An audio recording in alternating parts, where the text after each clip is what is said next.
entertainmentbuddha.com. Hey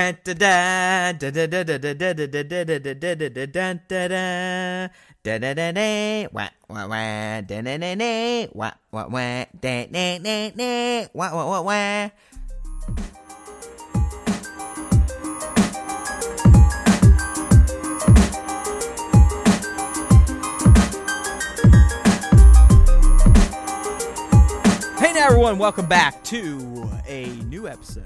Notice I didn't say brand new episode this week of Star Wars Time. It's your boys, Matt and Nick. We've got our headsets strapped on. We've already called Red 5. We're ready to rock. And we've got a few things to talk about this week. They're kind of spanning today's Star Wars, if you will. And by that I mean today's Star Wars is kind of fucked up because of the fandom in particular. So, I know we've been kind of hitting this thread, this narrative for the past few casts, but this is what Star Wars fandom has become. So, it comes up in the Star Wars newsverse throughout the weeks, therefore we have to talk about it. So, we actually have two pretty negative fandom stories to talk about this week. We've got a cool little thing to mention from The Last Jedi that has shown up on Facebook. And then we have two for our Spanish-speaking friends. Two Star Wars Episode 9 pieces to talk about. So, like I said, we're kind of running the gamut here, but unfortunately, we're still talking about the toxic Star Wars fan base, Nick. So, why is that? It's unfortunate because one of the stories we're going to talk about is very sad, and the other story we're going to talk about that we're going to open with is more around, you know, a possible, I don't even want to say a possible Star Wars director, but, you know, a person in Hollywood who's, you know, well-known, well-respected, has done good work, has pretty much said that he is going to remove his name from the hat to be a Star Wars director in the future. I think that, I mean, again, we'll read his direct tweet, and we're talking about Christopher McQuarrie. For those of you that don't know, he's already won an Oscar for writing The Usual Suspects. He's directed or written most of the movies he's been a part of, which include, you know, Edge of Time. Tomorrow. Yeah, I'm sorry, Edge of Tomorrow, Mission Impossible, Rogue Nation, the new one coming out. Fallout. Which is Fallout. Mm-hmm. I mean, the dude's worked on not a ton of movies, but the movies he's worked on are huge movies. Quality, too. So, quality sci-fi. Yeah, I mean, he's definitely someone that I could see Lucasfilm and Disney eyeing up to helm a Star Wars. But why don't you go ahead and read basically what he relayed to a fellow director in Rian Johnson this week on Twitter. And this all kind of, again, stemmed from another attack on Rian about the movies and questioning his talents as a director, as an artist, this, that, and the other thing. So like Matt said, this is kind of coming in. I'm not going to recap the entire thread because it's just another asshole going after Rian Johnson for TLJ, somebody trying to defend Rian, and somehow both McQuarrie and Rian got wrapped up into this. It all started from a Christopher McQuarrie Rian, tweet. I mean, we've talked about this. Rian is engaging trolls at times. Yeah, he's getting in there. He can't help himself. Yeah, I mean, it's almost like, I almost think he's embraced it, because, I mean, I'll still let you read the tweet, but the gist of McQuarrie's tweet is like, dude, how do you deal with this? Yeah, so after a long... Like, what's wrong with you? After a long back and forth between these two fans that had McQuarrie and Rian on the thread, Rian says this to the guy who's trying to defend him. He says, "I've already blocked the obviously well-adjusted SS dude, but Austin, would you please remove Chris and I from the conversation if you continue it?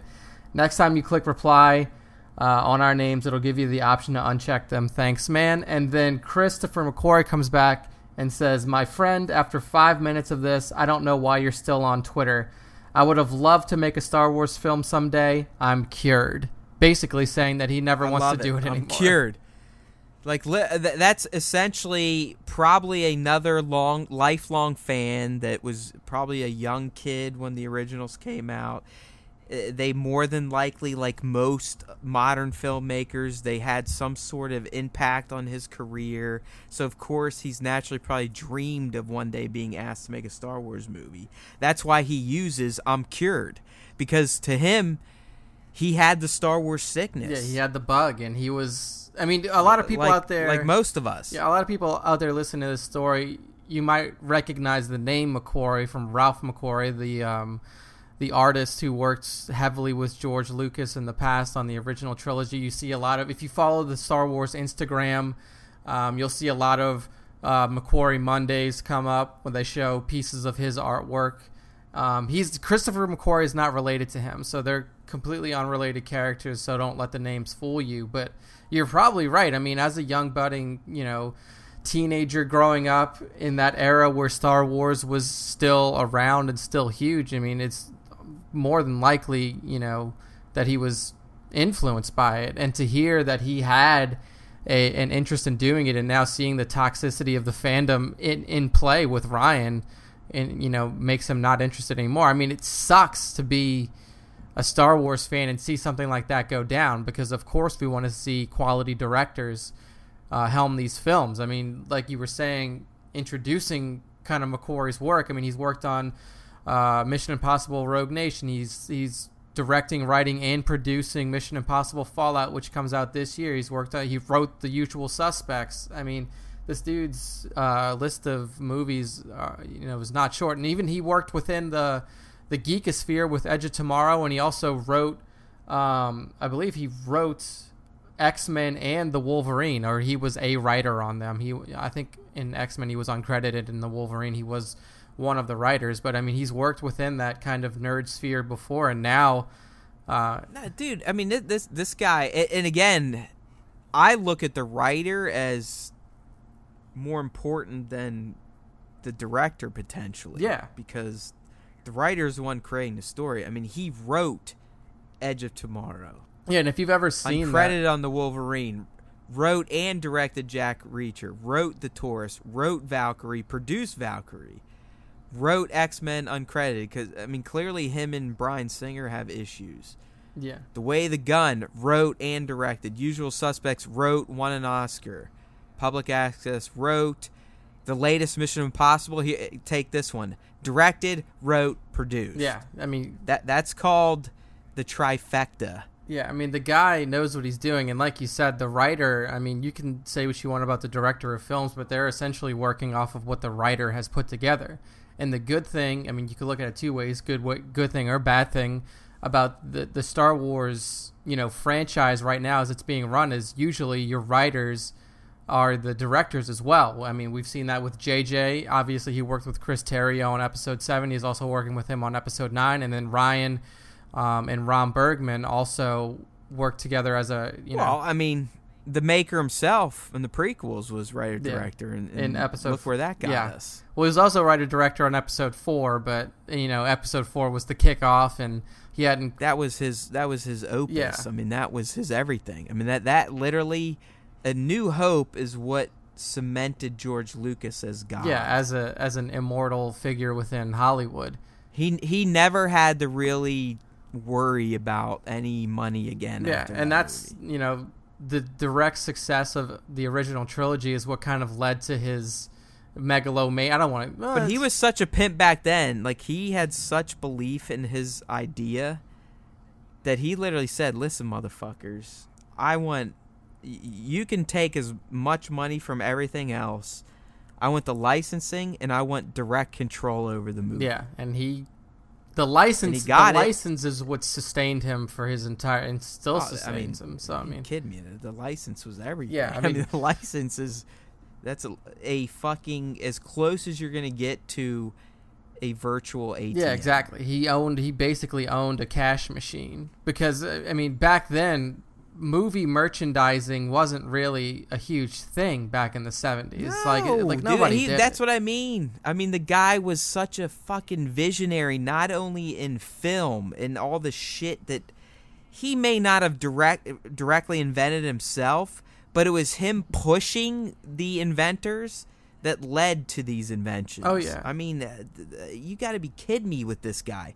George Lucas is a living legend. As much as I have shit on his prequels, and I have done that excessively on this cast, I would say every fucking cast I get a jab in at the prequels. And he did hurt me with those things, but I'm not psycho, so I'm not going to sit here and say that it ultimately ruined my life. It was sad. I was probably slightly depressed and upset, but I wasn't going to let it ruin my life, nor was I going to let me destroy this man and what I built him up to be in my own head. I still look at him as this figure of like, holy shit. Yeah, I mean, if you look at ILM and what it's become mainly under his tutelage, I mean, the people at ILM are geniuses in their, artists, masterpieces that they've made in the past. But like he invented THX. Yeah. Like that whole certification system was because of him and Skywalker Sound. I mean, digital filmmaking in general, you could say he's the godfather of. I mean, he's the one that was like, fuck you guys in your film. We're doing this shit because look at what you can do. Yeah. And that's essentially what he used the prequels for, was to say, listen, people, everything we used to dream about but we knew we couldn't do because of money and just technology, we can fucking do now, and I'm going to show you that it can be done, and I'm going to do so much of it, it's probably going to ruin my movies.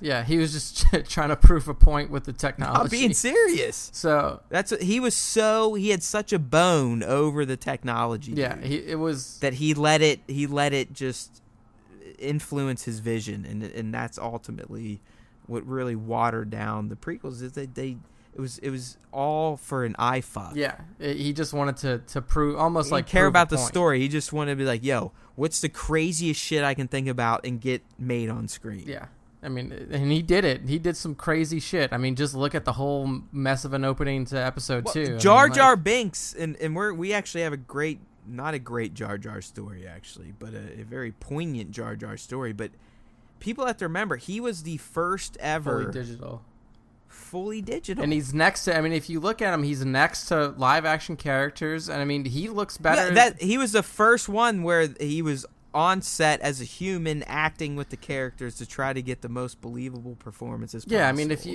a lot of people will point to, Andy Serkis as like the grandfather of mocap and stuff like that. I mean, I agree. I mean, you almost have to give it to him. Yeah, and that's the thing is like, yeah, Andy Serkis has done iconic roles and, is going to be known throughout film history. And he's great at it. He's great at it. But Ahmed Best was the guy who did it first. He's the pioneer. Yeah. There's no doubt. He was the one who showed, like, hey, yeah, you can get this done. Like, you can do it because I just did it. But, I mean, going back to the director thing, I mean, we're talking about George Lucas and the visionary that he is. Now we're seeing that, visionary directors and really solid people out there who are making fantastic films are now shying away from the Star Wars brand because of the fandom. I mean, it's ridiculous. I mean, who knows if Christopher McQuarrie would have ever gotten a Star Wars movie, but we know for sure now that he has no interest in doing it, which sucks. I mean, doesn't matter if, what you think of it. Well, that's the point, Nick. The point is that shit's gone so far that there are now heavy hitters in Hollywood just saying, no fucking way. Like, I love this shit as much as, like, the legitimate fans, and I would have one time probably killed to have done this. But after what's gone down with some of my peers and some of these actors, they're just like, why? Why? My life's pretty fucking great. I mean, I am a director in Hollywood that basically gets to choose my projects. Why the fuck would I want to take that burden on in my social life? Yeah, I mean, it's ridiculous. So, well, why? Like, what are they? I mean, outside of feeding their own fandom, like, at this point, they've been able to say within themselves, as much as I love this, as much as I wanted this my entire life, I'm willing to bypass it because of how fucking insane some of you delusional nuts are. So here's an interesting question. So we know that Ryan got his trilogy before TLJ even came out, like before it came out at all. Do you think that since this reception he's had any second thoughts? Do you think he's been like, dude, I just don't want to deal with this shit for the next 15 years of my life? Because, I mean, inevitably, right now he's working on his stuff, but inevitably when it comes out, like, these people will be back in force at him. Oh, they'll be the same ones. I mean, I like I was telling you offline, I've seen in some comment sections, because I still go down there for some reason, I think I just want to validate my mostly dislike of humanity. Like I dislike most humans. Yeah, it's. And I just want to justify that because sometimes I feel bad. Like, are these normal thoughts? And then I just read comments on something. I'm like, oh yeah, these are completely legit. Yeah, justified. Like if you do think humanity is generally good, you're so wrong, and you just do not live in reality. But anyways, I've actually started to see some fans come around and admit to, like, yeah, we're boycotting stuff just because of TLJ. Yeah, like you were saying, these... Like, we've heard that, like, from other fans that Solo's pretty good, but hey, Ron, we didn't go, and I'm just putting on the Southern accent because, I don't, for some reason, I just think of some Southerners as being kind of this backwards thinking type of thing, which is unfair. Because I know there's Northerners that are just as bad, but they're probably in the Northeast or actually in my part of the country in the Midwest, because definitely have some hillbillies here too. Yeah. But like, hey, hey, Ron, I didn't go see Solo because I'm boycotting TLJ. And Ron's like, okay, well, it's good for you. It's still in theaters if you want to go check it out. Yeah. And they're like, well, yeah, I heard it was good, Ron, but I'm boycotting TLJ because I'm going to teach Disney a lesson. It's like, dude, what? It's like all you're doing is denying yourself entertainment. It's just so dumb. Like, literally, you're denying... Well, they're robbing everyone. Yeah. I mean, they're robbing all of us of future, lifelong Star Wars projects. Yeah, exactly. Like, you're not only robbing yourself of the ability to see a good movie in Solo, but you're also, robbing yourself and the rest of the fandom of possible excellent Star Wars movies in the future. So, I mean, it's the most backwards ass thing. I mean, like, it's ridiculous. I mean, I understand how protesting works, and I understand that, you speak with your wallet, but, like, come on, people. This isn't like, it's not like Disney is separating children from their parents like other people in this country right now. But, like, I mean, come on. This is insane. Just protest something that fucking actually matters. Or, use your time in a better way. It's fucking ridiculous. But, yeah, so, trying to, move on from the McQuarrie piece now that we know that he's not interested in doing a Star Wars movie because of the fans.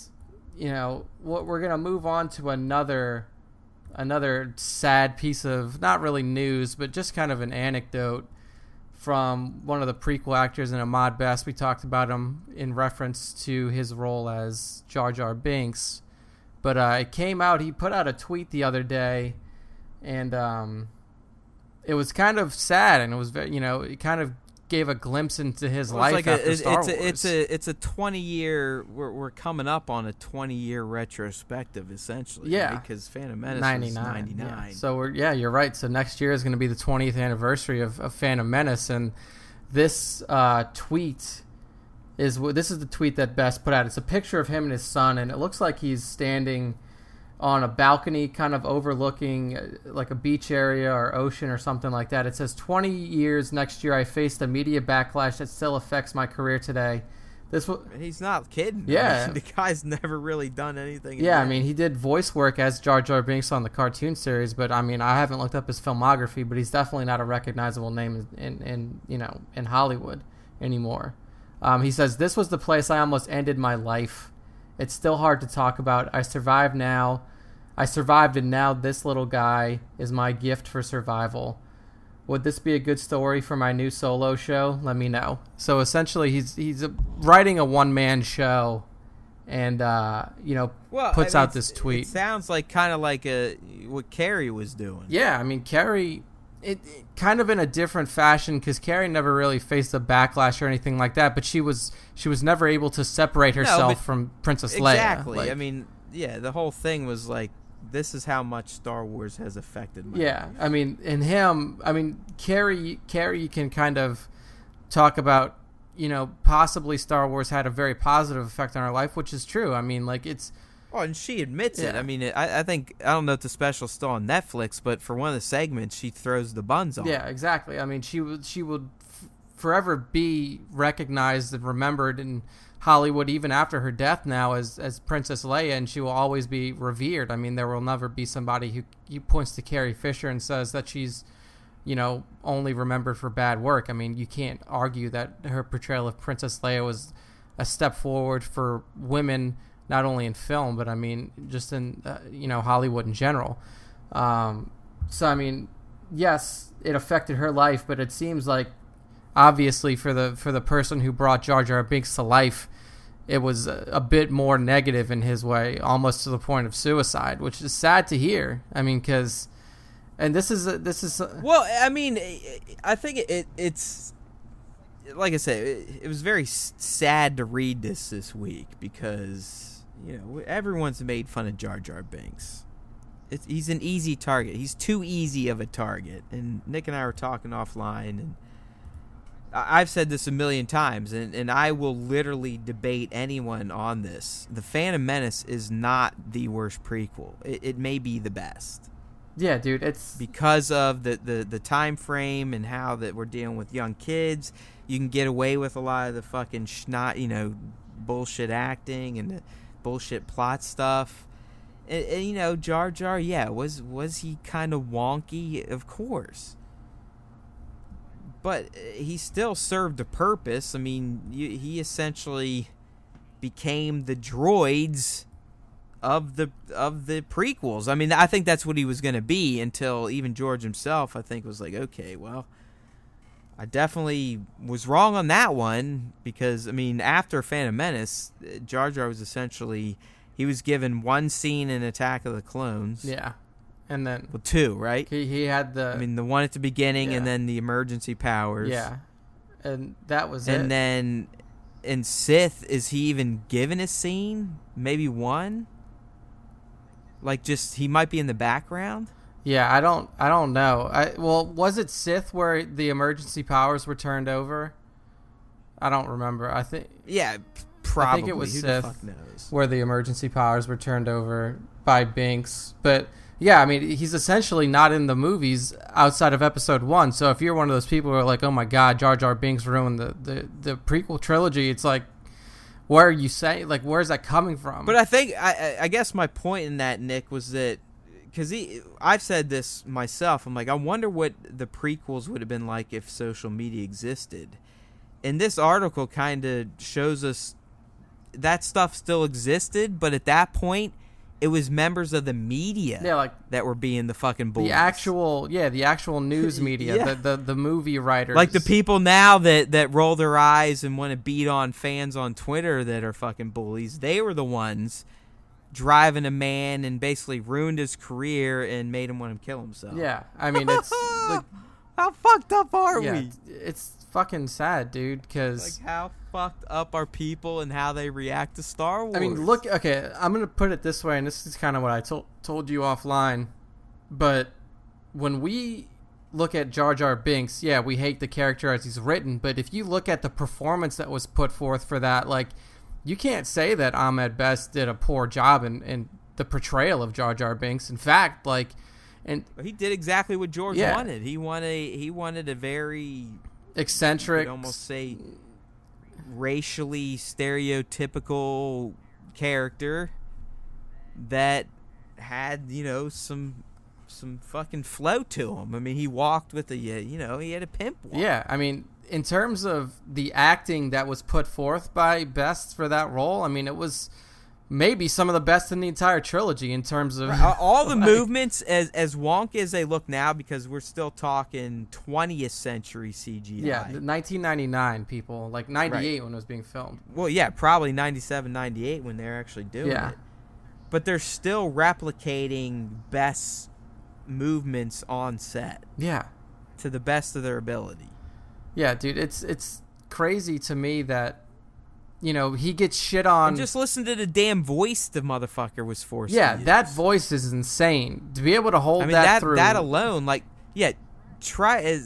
sorry to cut you off, but try, like, where I think Nick was going, to actually speak paragraphs in that voice. Yeah, the dude was holding full conversations in a voice that is clearly not his own. And all you're doing is squeaking. I mean, I'd start coughing or throw up after a while. So you say what you want about the character as it's written, and if that's your grievance, then go to George Lucas for it. Like, you can't go after Ahmed Best for a performance that he was paid to do and that was written on a page for him. It's not like he came up with the character himself and wrote the lines. Like, the dude did his job, and he did his job well, which probably makes people's hate for Jar Jar Binks even stronger because he played the character so well. If he would have played it shitty, then people would have been like, oh, it's just a shitty character. It wasn't even acted well, blah, blah, blah. But the thing is like, the guy brought the character to life to a point where, you know, fans legitimately, like, you know, had seething hatred for this, you know, digital creation. Well, again, that's the crazy thing. You probably had some random fan forums around, but I think even quotes in the Instagram or whatever it was, a tweet, that it was the media backlash. The media backlash. Yeah, that's what he says. He says in the tweet, the media backlash that still affects my career today.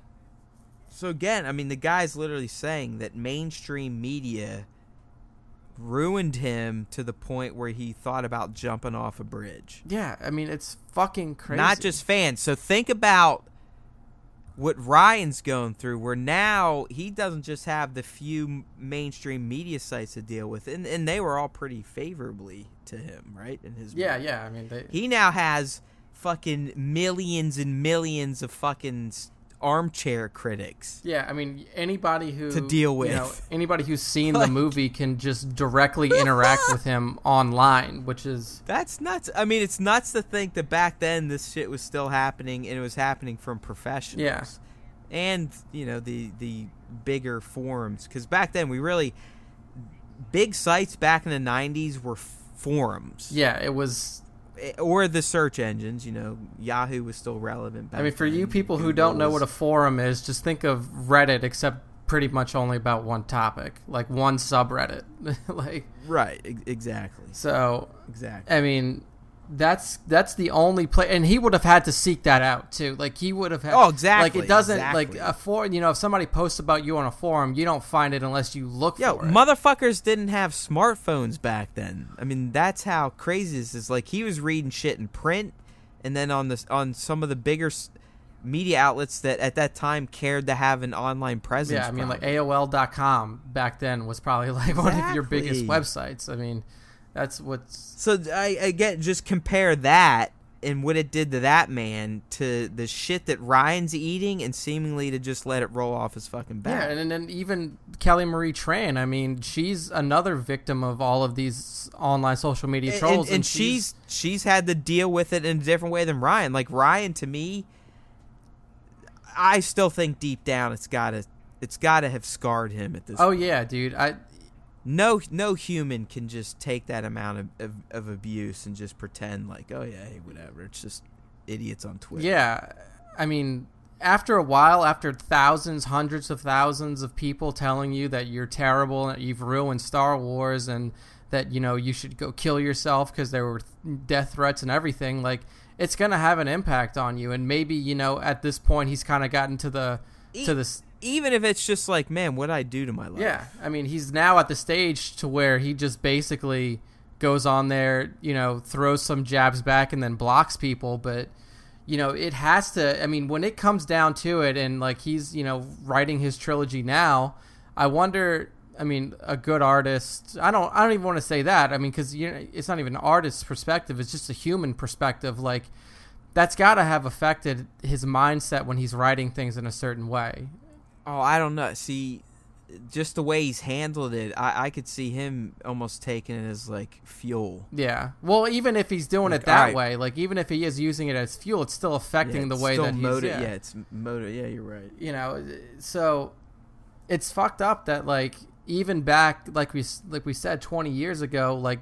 Oh, there's going to be, like, just to mark my words, when his movies come out, there's going to be a very odd movement against them. Yeah, and we may be like all these years later. It's probably going to be fucking 3-4 years after TLJ. Yeah, that's what I was going to say. I mean, we're probably not looking at. I mean, at the earliest, we're not getting a Ryan movie. We said 2020 at the earliest. Exactly. 2020 at the earliest. So, I mean, we're a ways out, but there will be people that still remember it and that still hold Ryan Johnson, like have voodoo dolls of him made and poking it with fucking... Oh, yeah, they'd be like, absolutely, if you go and see these movies, you're going to be highly disappointed because we know, because he's awful. Yeah.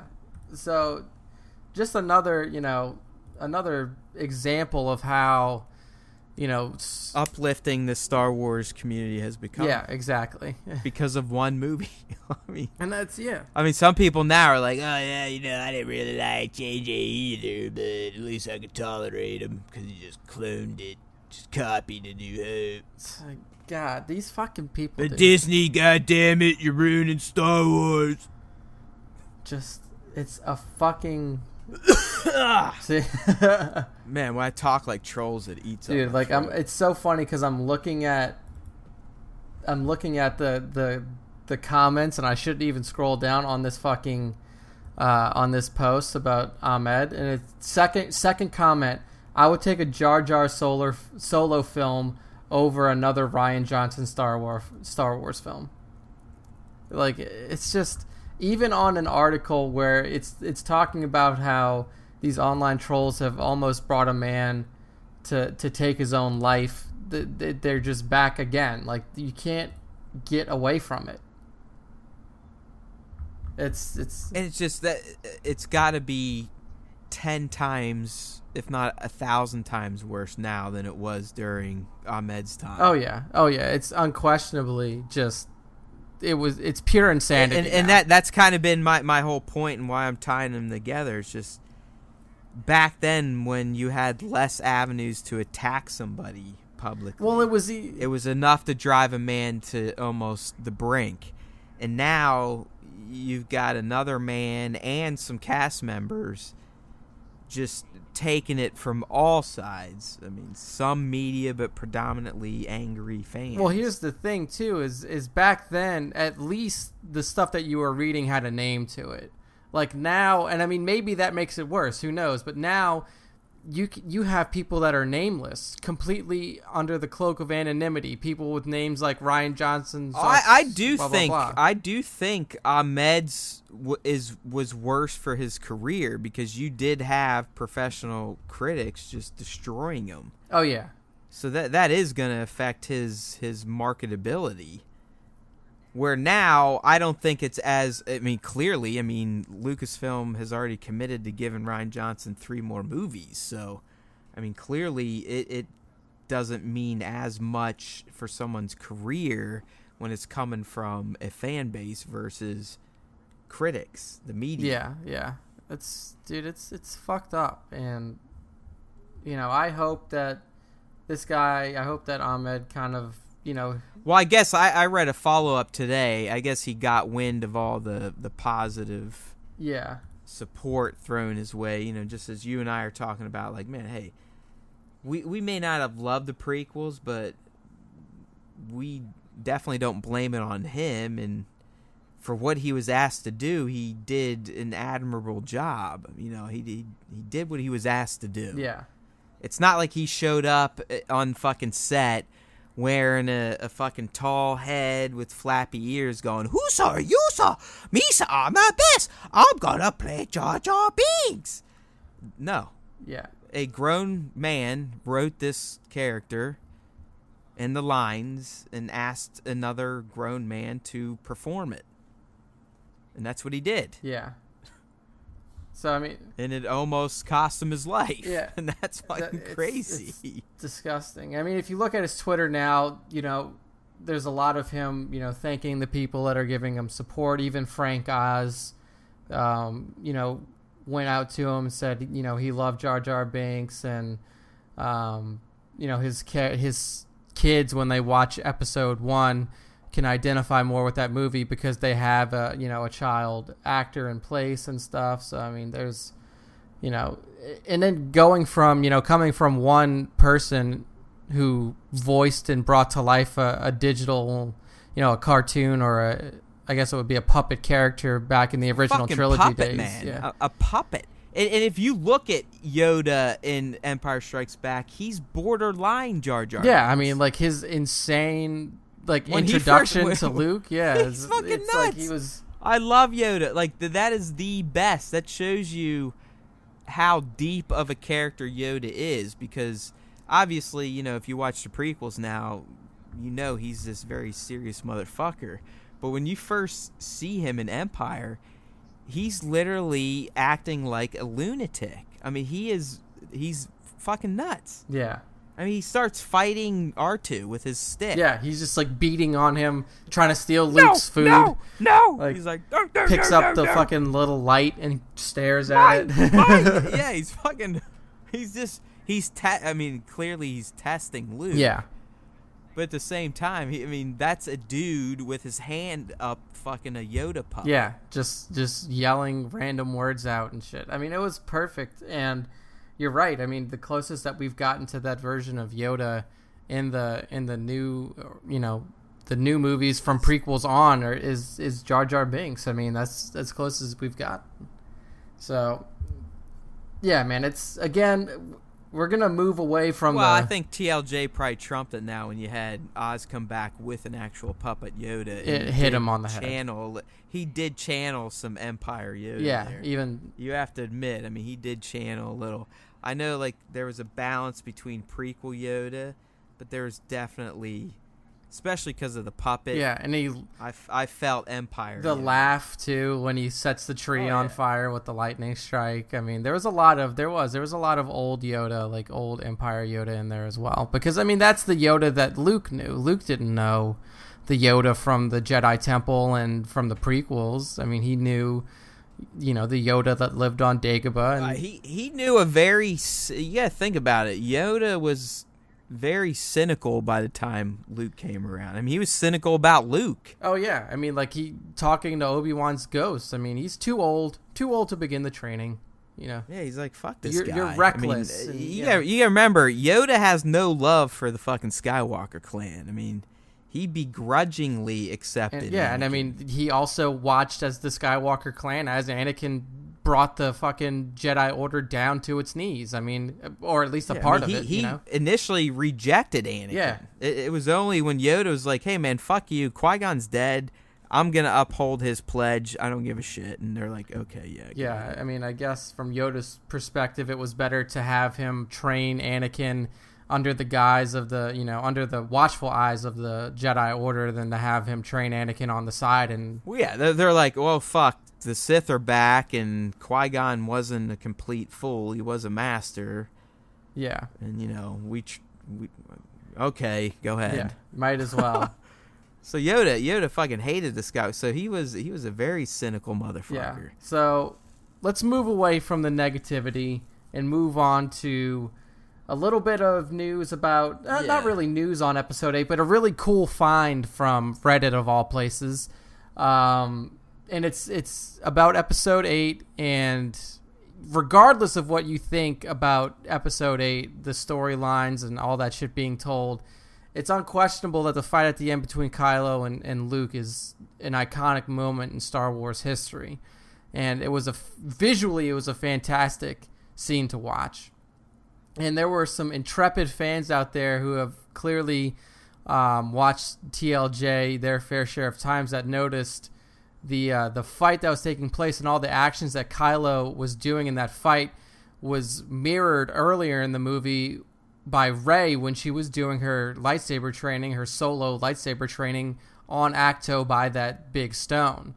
And if you watch the video, it's really fascinating because it's like move for move, they're doing the exact same thing, even the way they hold the lightsaber. I mean, it was fantastic. Yeah, there's like 4 distinct arcs of the fight. Yeah.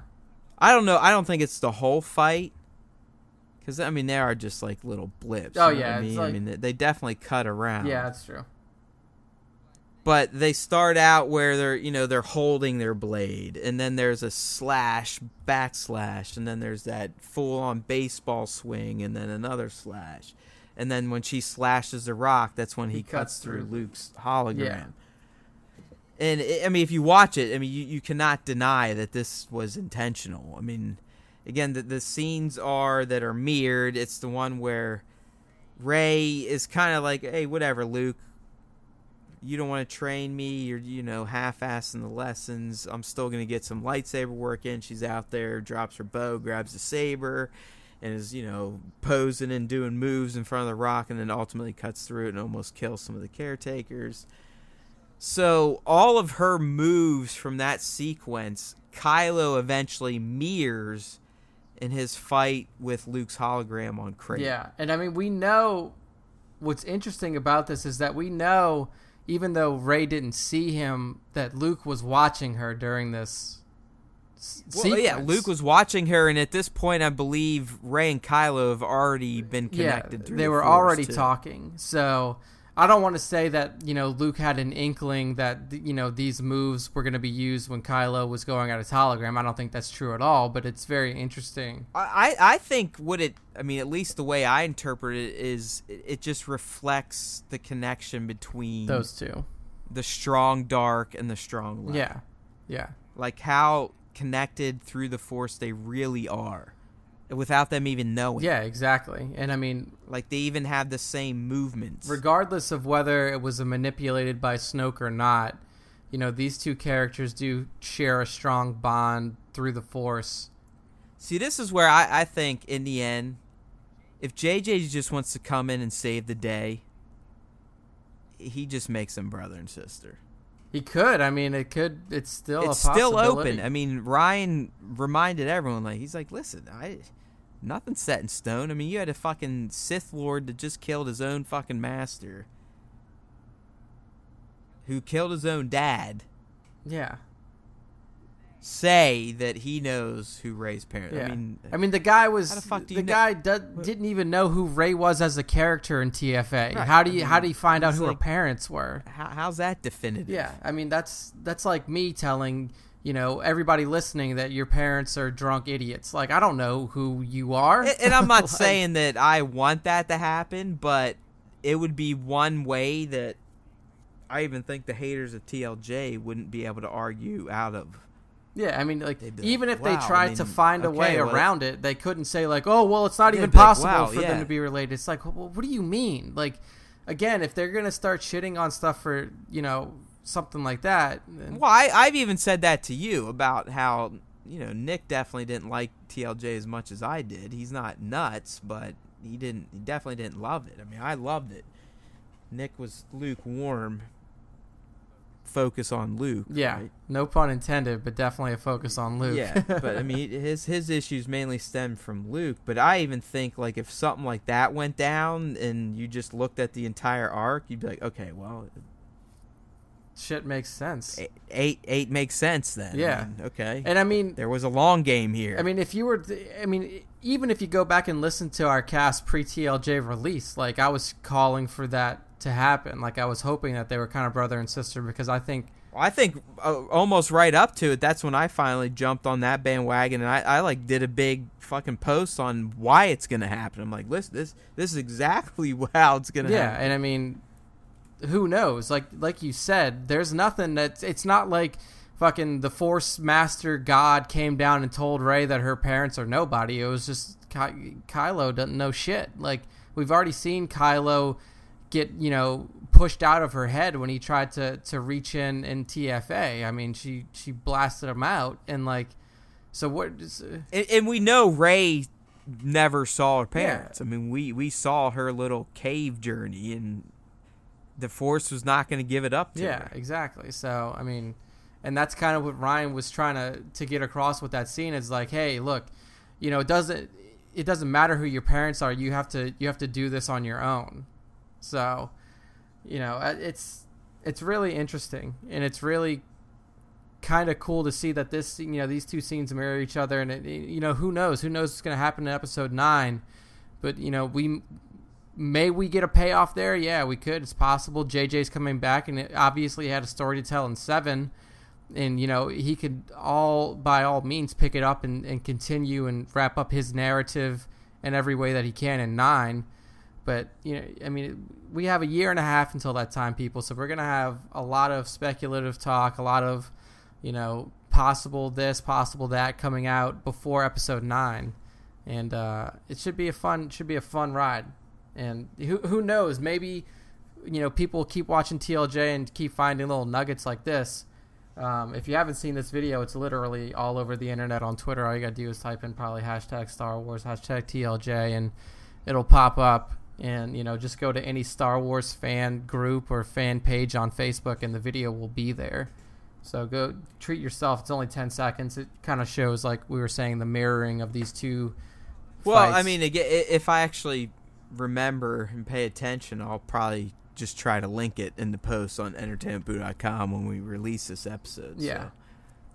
So, if you can't find it on your own, maybe it'll be in that post. Maybe it won't. Like I said, you can't trust me. You never know. It's so fun. I have to stop reading the comments because one of the comments, clearly these fights were made to mirror each other. And one of the comments said, or TLJ is just lazy. I'm like, what does that even mean? They're lazy? What?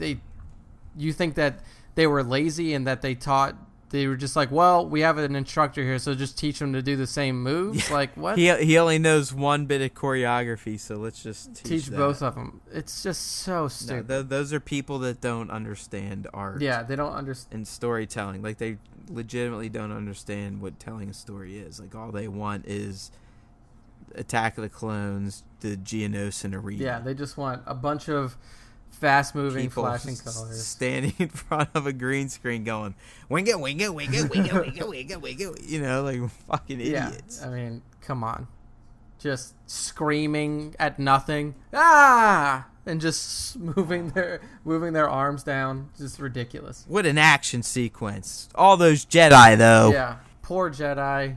All slaughtered within that battle. But yeah, anyway, let's move on. Let's move on to some episode 9 news. I know that's all that you guys are waiting for now. We have no Star Wars coming until December 2019, unless you're going to be some of the fans that are watching Resistance release later this year. So we got 2 pieces of episode 9 news for you. Possible episode 9 news. Let's preface that. This isn't confirmed. Lucasfilm and Disney has not come out and confirmed any of this or said anything about either one of these stories. So put it up front that even though people may mark these as exclusive stories, they're not confirmed. So first piece of news is from StarWarsNews.net, and it's that there is going to be filming possibly for episode 9 done at the Cardington Airship Sheds in Bedfordshire, UK. So if you have no idea what that's in reference to, that is a filming location that was used for the Massassi Temple in Rogue One.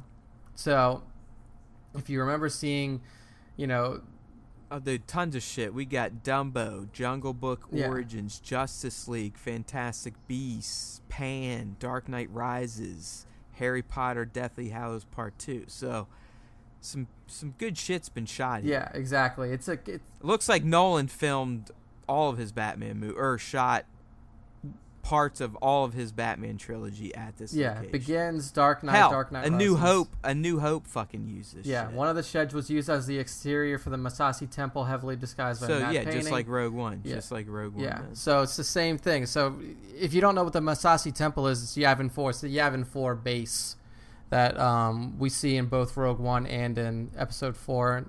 I like how they call them sheds, and they're literally like fucking skyscraper size. Yeah, they're massive. Massive hangars. Yeah, they're not exactly sheds. People think of sheds as shit that they keep in their backyard for their, lawnmower and stuff. No, you're 100% right. Shed too. So, the fuck? The obvious question here is, since the previous 2 iterations of Star Wars that have used this location have been used for the Yavin 4 Rebel base, and we're talking both of the movies that are, that this is in reference to are right around the same time period. We know that Rogue One directly leads into Episode 4. The end of Rogue One is literally moments away from the beginning of A New Hope. So a lot of the questions are we going back to Yavin 4 for Episode 9? I mean, why not? I mean, it's the we're technically the rebellion now, right? I mean, do we think in episode 9 the Resistance is no longer called the Resistance? Are they going to embrace the rebellion or even the Alliance title? Yeah, I no? think that, I mean, that's what Luke said. I mean, Luke said to Kylo in that battle, you know, I am not the last Jedi, and, you know, the rebellion lives on. You know, this rebellion will live on, no longer the Resistance. Because to me, I don't think Resistance and rebellion are the same terms. Exactly, that's what I was going to say. I think they imply different action. Rebellion is open, fuck you, where Resistance is more of an underground, we're going to push back, but we're not going to quite come out and really smack you around and pound our chest. Yeah, I mean, the rebellion is like what we saw in the original trilogy. There were open battles between the rebellion, the Alliance, Rebel Alliance, and the Empire. I mean, we saw the attack on the Death Star. There were, you know, infiltration missions to get plans to you know, destroy the battle station. There was an invasion of Hoth. I mean, a lot of this stuff in the beginning of TLJ is kind of when that Resistance really started to reform into a rebellion. You had the invasion, very similar to Empire, the invasion of the Resistance base, and then, you know, the battle that took place on Crate. I think that's the moment where it shifted from a Resistance to a full-blown rebellion, you know? Well, it literally is, if we're going to take hologram Luke's words verbatim, right? I mean, he calls it doesn't he say the spark of the rebellion or something along those lines? We hear that. Yeah. I mean, and to me, I mean, either way, tying it back to this news blip is that it would make perfect sense for them to return. And I mean, then, you know, what are you gonna? I mean, people are obviously gonna take issue. Full fucking circle, actually. And then you'd have the camp coming out, and I was like, see, JJ's just a fucking hack, sequel hack, motherfucker. He's just copying more George's ideas. But I mean, fuck you, Disney. I mean, you're right. Fuck you, Kathleen. You're right, though. I mean, like, it's full circle, and it's completely fitting to have, you know, the rebellion that is born from the sacrifice of Luke Skywalker take place and have its home base. Return to the location of probably his greatest victory, or one of his greatest victories. In the end, probably his second greatest victory, because he did single-handedly take out Darth Vader and the Emperor. Well, yeah. I mean, you know, what made him famous? What made him known throughout the galaxy? What made him infamous? Infamous throughout the galaxy was the rebel pilot that took out the Death Star. Exactly. I mean, that frames all of the modern canon-based comic books at this point. I mean, that frames that's mentioned in the Darth Vader runs. It's mentioned in the proper just Star Wars run. I mean, that's where the farm boy gets his infamy. Yeah, the farm boy becomes the hero. He cements his legend in Jedi. Yeah, when he kills, he doesn't kill. I guess technically he was the cause of the death of his father, but he also, you know, turned him back to the light. Yeah, I mean, his actions result in the utter destruction of the Sith. I mean, the Emperor's gone, Vader is brought back to the light. Yeah. Game over. So, I mean, it's fitting, and for people out there who, if this does happen, if people out there say, well, this is bullshit, you're just doing this, it's like, you have to understand that not only is this trilogy telling a new story and telling its own tale with new characters, but it is, in a way, an homage to the original trilogy. And if you're not okay with that, then, like, I don't understand how you're a Star Wars fan. It's like everybody likes originality and stuff like that. Well, it just goes to show you how fickle some of these people are, because here you had TFA where they were bent over that. Then you had TLJ, which just pretty much flipped all Star Wars customs on its head, according to a lot of people. And I agree. Like, he definitely went in a radically different direction than I thought things would go. But I appreciate it. But even between these two recent movies, people, you know, there's a section of Star Wars fandom that just, unless they write the movie and film it and shoot it and watch their version, they're not going to like it. Yeah, You literally cannot make all Star Wars fans happy at this point. No. I mean, even if... And I think you probably couldn't do that after A New Hope.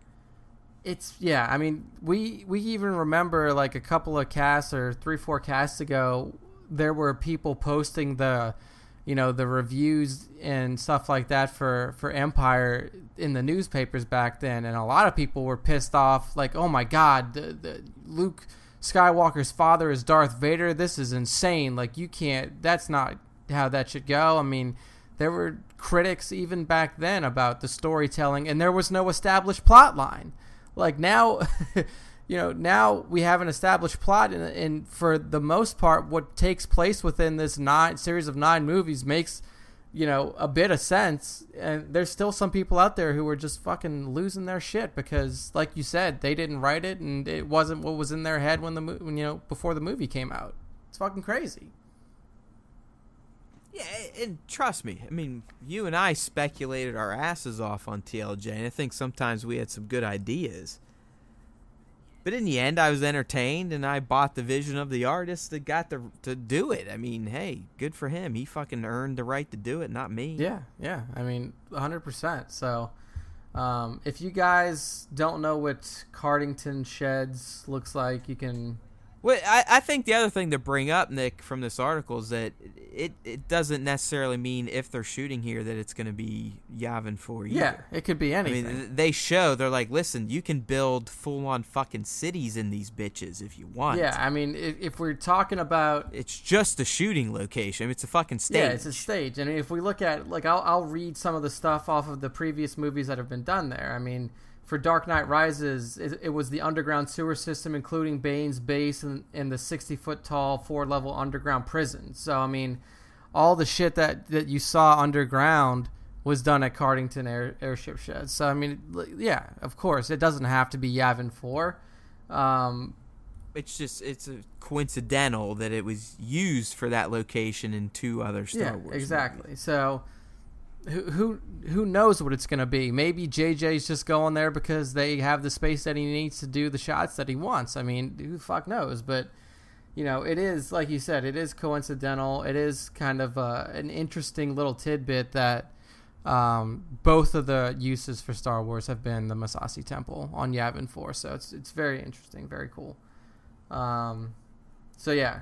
And we'd take it if it turns out that way. Shit. Or I would. Yeah. Go for it. I'd like to see it have the fucking iconic shot. I mean, the shot of, it'd be awesome if they set up like a little shrine, and there were mannequins of Luke and Han's ceremonial gear with their medals. Dude, that would be sick. That'd be sick. Like they roll up on that, and Rey looks at it, and R2 starts crying. Yeah, dude, that would be cool. That would be really fucking cool. Yeah, I like that. Yeah. Well, it ain't gonna happen. Yeah, that's the type of shit I like to think about. Okay, so the last piece of news that we got here is also around episode 9. Again, we're getting into the area where the word exclusive is used very loosely. I think this was like 2 weeks ago. I was kind of hammering home on this, and it's only because I run my own little blog, and I've been someone that will sometimes fucking clickbait title, but I don't get this, what the term exclusive has become these days. Yeah, like I said it on previous casts, go listen to it. Exclusive to me means that you have a confirmed piece of news, or you have information that is 100% accurate that nobody else has, and it's confirmed by head people somewhere. Yeah, I mean, it's take it to the bank type of shit. Yeah, so this piece of news is around casting information for Star Wars Episode 9, specifically about Kerry Russell. If you're a fan of J.J. Abrams' works, if you've followed his career, you know that him and Kerry Russell have worked together previously. They worked together on Felicity, and they've also worked together on Mission Impossible 3. She was included in both the movie and the TV series. And she is kind of, close with Abrams. Like she's one of the people that kind JJ tries to include in his works. you could technically say, I mean, I believe that was like her big break, Felicity right? was, yeah, Felicity. And if you look at her filmography... And that was technically his first big thing. I mean, if you look at her filmography post, you know... I mean, not really post anything, but, like, she's never been in huge stuff. Like, right now she's in The Americans, which is a very successful TV show. It's on FX, so it's not on, like, a major network, but the reviews for that show are very positive. It's possible that she could win an award for her performance in that show. But if we think about this in a Star Wars context, and we look at, you know, where she could play a role or why she's being considered for Star Wars at all, I mean, just look at the landscape now. The movies up to, you know, through TLJ have lost 2 primary female characters that played a pretty significant role. We've lost Carrie Fisher due to her untimely death, and we also lost Laura Dern's character of Amilyn Holdo in Episode 8 due to her sacrifice to help the Resistance live on and make it to Crate. So now we have, outside of Kelly Marie Tran and Daisy Ridley, we have no other female characters in this movie that we know of yet. I mean, we don't know if Maz Kanata is going to be brought back, so that's Lupita Nyong'o's character. We don't know if that character will make his way back into Episode 9. But we do know that, you know, Carrie Fisher won't be there, Laura Dern won't be there, and it's very possible that Captain Phasma won't be there. Again, we're unsure of her fate. Well, dude, I don't know. I mean, if you read the last paragraph in this story, just read it.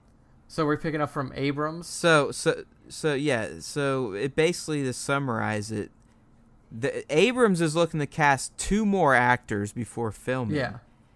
And the only ones expected to return are Daisy, John, Oscar, and Adam. No mention of Kelly Marie Tran. Yeah. I mean, those are the primary... I mean, like, I feel like those are the people that you would say up front, like, obviously need to come back. Well, I mean, yeah, come on. I mean... But... if but that's the thing, is, like, there's no other established characters in this film set. Like, that's it. Like, this trilogy of movies has gotten to the point to where there's nobody else that's established left in them. All the old people are dead besides Chewie. Yeah. So I mean, and that's some fucking porgs. Yeah, and he doesn't even list Junius Suotamu on this, and that's the guy who plays Chewie now. So I mean, yeah, but it would be... we're probably like picking at fucking Nat's ass hairs. Yeah, I mean, I'm pretty sure Chewie's coming back. I mean, at this point, you know, Chewie and Daisy, or Chewie and Rey, are kind of, you know, the buddy pair. But I mean, if you look at... But anyways, back to Carrie. Another reason they're bringing her on, apparently, is because the role requires a lot of action-heavy fight scenes. Yeah, and she does that in The Americans, because The Americans is like a spy thriller type of TV show. And she's a very, like she's... And then for Felicity, too, I believe there was some sort of, like, action scenes, and same with Mission Impossible 3. Like, she's done those type of scenes for JJ in the past. So... And then, like, it's interesting here, you know, obviously, we don't know anything about the character, but, you know, I almost would like to see her play, like, in a villainous role. You know, almost like an outward kind of force... I mean, there's a good chance, because let's say Kelly Marie's brought back. I mean, how many main chick characters can we have on the good side at this point, considering we've lost the only main girl character on the bad guy side? Yeah, exactly. I mean, you kind of need to balance it out. And I'm not one of these SJW idiots. I'm all about having girl power. I mean, bring it on. Yeah. I'm a father to a daughter. I'm all for it. But I just think it would get kind of lopsided if on the Rebel or Resistance side now we have 3 prominent characters that are strong female leads, yet on the bad guy side it's Kylo. Yeah. I mean, I don't know where she would fit in on either side. How about an apprentice to Kylo? That would be pretty sick. I mean, she's a little old to be an apprentice, not taking a jab at her age, but well, they could do anything that they wanted. There are no... Yeah, we're not... Again, remember, the fucking Jedi... The Sith don't even exist anymore. Like, Kylo... I hope a lot of people understand he's not a fucking Sith. Yeah, he's not Darth Vader's Sith. He doesn't. He does not subscribe to the Sith philosophy. I mean, yes, he practices the dark side, but he's not a Sith. Yeah, I mean, so there are no fucking rules. I mean, she could be an old woman. If he feels like he can use her for something, he's probably going to use her. Yeah. So it is going to be cool to see kind of, what the plan for her role is, even if it is, I mean, this news is that she's in early talks. Like, it's not even confirmed that, and that should be said, like, it's not confirmed that she's in this movie. That goes back to the bullshit of saying this is an exclusive. Well, like, what is an exclusive as in you were the first one to make it up and post it? Yeah, like, all it says is sources tell Variety that she's in early talks with JJ. I mean, we don't know who those sources are. We don't know, what they said. I mean, who knows? If early talks could mean that, like, she reached out to JJ like, hey, bud, what's going on? Is there a part for me in episode 9? Like, it could be anything. But for 100% sure, it's not a confirmed role within that film. So, well, here, look at it. Here. Hollywood Reporter jumps on it. Carrie Russell should play Rey's mom. I mean, I could list a host of characters who she should play. I mean, should she play Rey's mom? I mean, cool. I mean, it'd be cool if it happened, but, it doesn't. I think at this point, the whole issue around Rey's parentage has become, it's very interesting, and I want to find out who it is. Yeah, everyone's jumping on the fucking Rey's Variety article because, I mean, literally, the title as you look at it in the search engine is Star Wars Episode 9 taps Carrie Russell. Yeah. She's in. No, it's like even the term eyes Carrie Russell is weird. Like, because we don't know. No, I mean that it's to more me, accurate. Yeah. That means they've looked at her, maybe have even screen tested her. I mean, I don't know. Yeah, I mean, like, who knows if it's even to the screen test part. I think that this is just like, what I think this is like somebody who's like Carrie's friend, or maybe like Carrie's dresser, fucking personal chef, heard on the phone that she was talking to JJ, and then, ran off and told somebody. I mean, that's it could legitimately be something like that. I mean, honestly, it probably will happen. Yeah.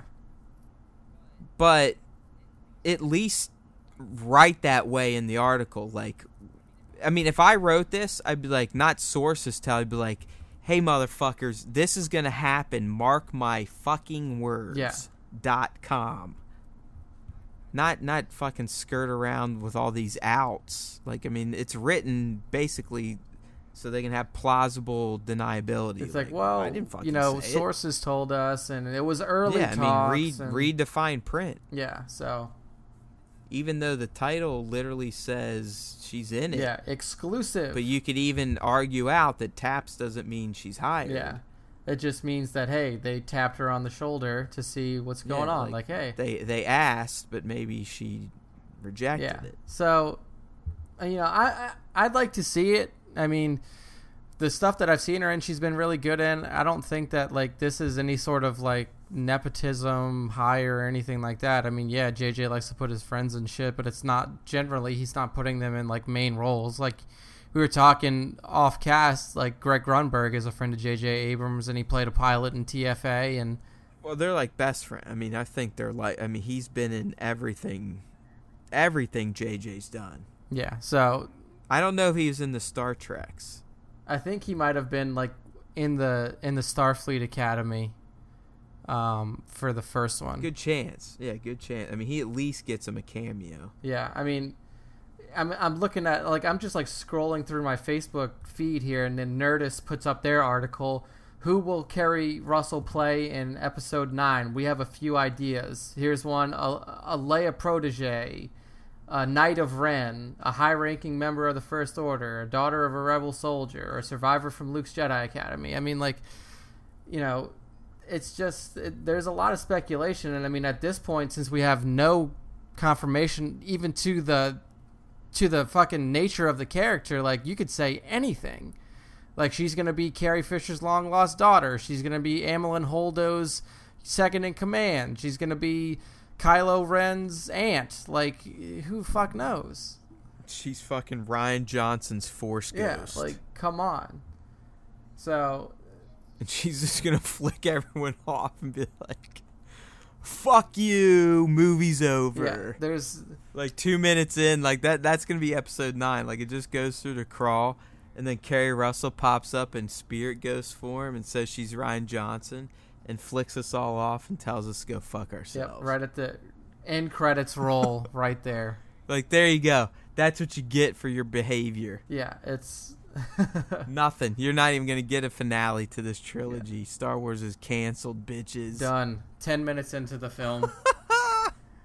That would be fantastic. Yeah. But, I mean, I definitely want to keep an eye on this because it is the first piece of possible casting news that we've gotten about Episode 9. Like I said, we're still a year and a half out from this film. Very long time to wait for this movie. It's not that long, though. I mean, I think that's the crazy thing we forget. I mean, it took fucking 3 years to shoot each prequel. Yeah. I mean, these motherfuckers are down to a year and a half, and that's nuts. I mean, that's principal, editing, special effects. Everything, yeah. Reshoots, because all of them do reshoots, regardless of what you might hear in the news. There's always reshoots. So, I mean, it is going to be quicker than I think, probably. I mean, especially if we're looking at, the docket of films that are coming up. I mean, we don't have too much in between now, which is when Ant-Man and Wasp is releasing, and December, which is when a Star Wars film should release in December. But, I mean, we'll have some, I think Dark Phoenix is slated for around that time, December. I mean, there's some other good films out there that's coming out in the geekosphere, so keep your eyes open. But, yeah, I mean... pretty interesting news. There's a whole host of characters that she could play, and I'd be down to see her play any list of characters, even if it is. I think Rey's mom would be a stretch. They would have to age her quite a bit because she's not. I don't want to say she's not like in her 20s, but she is a very young looking actress. So. Yeah, she's 42. Yeah, she's pretty young, and I mean, like at this point in the trilogy. We're figuring that Rey is in her early 20s, probably. Well, I mean, it depends what the time jump is. I mean, technically, in Last Jedi, she's still only about 18. Yeah, she's the same age as she was in TFA. So it depends on the time jump we're looking at for Episode 9. If we're jumping, 2 years, a year, or something like that, she could be in her early 20s, right at 20, somewhere around there. So, I mean, I guess it's not out of the realm of possibility that she would have a 40-year-old mother. Yeah, I mean, hell, it's fucking the movies. Yeah. They'll figure that shit out. But, yeah, so first piece of possible casting news for Episode 9. It's nice to get something kind of, like we're saying, this early in the cycle. I mean, principal photography has not started yet. We're assuming that it's probably going to start pretty soon. We're in the beginning of July now. And like Matt was saying, you still have to go, probably going to have... 6 months of principal, then you're going to have, editing, post, special effects, and a whole host of reshoots if needed. So, I mean, they got to be shooting within the next 2 weeks. I would hope so. I mean, unless they have everything, pretty straightforward and they feel like they could do it in a shorter amount of time. We'll see. But, yeah. Anything else we should hit on before we... wrap this one up? No, I don't think so. I mean, those were the bigger stories of the week in Star Wars land, at least. I mean, there's always geeky stuff to talk about, but that's not why we're here. We're here for Star Wars, and we've tapped out our Star Wars. Yep. And I'm just, again, scrolling through social media as we speak, and it's all about Carrie Russell and Rey's mom. Lots of assumptions already happening, and it's not even a confirmed casting. I know. It's hilarious. But that, I mean, to some people it is, because they just read the headlines. They don't actually investigate. Yeah, they're like, oh my God, she's in. She's going to play Rey's mom, and that's it. Insane. I mean, that's why the whole society's broken, because no one... bothers to verify anything or really even cares about facts anymore. Yeah. Facts just are inconsequential. We don't care. Anyways, so that's it for this episode of Star Wars Time. Thanks for tuning in, and as always, this is Matt and Nick guiding you through that galaxy from so far, far away that has seemingly really pissed some of you off these days, which has led to people wanting to kill themselves or drop out of being Star Wars directors or dropping off of social media and not giving us little peeks behind the curtains of the films they're making that happen to be Star Wars films. I'm mostly talking about Daisy Ridley because she usually actually posts some pretty cool stuff, but you guys fucked that up too. But hey, we did have some positive stuff to talk about, as Nick said. We are getting some more and more Episode 9 stuff trickling in. This is what we want. This is what we want to do. We want to speculate. We want to start writing the movie in our heads so we can go watch it in December of 2019 and hate it. Because it's not what we wanted. Definitely. Because that's what a real Star Wars fan would do, right? Yeah, Nick? that's what I do. That's why I hated The Last Jedi. Remember exactly that 84% that I gave it on my review? I mean, this guy hated it so much that he gave it an 84 out of 100. Yeah, it's pretty rough. It's pretty rough review. Borderline communistic. Anyways, people, it's just a movie. Don't let it ruin your life, seriously. And if it does, like James Gunn said this week on Twitter, go get therapy. Until then, may the Force be with you, always.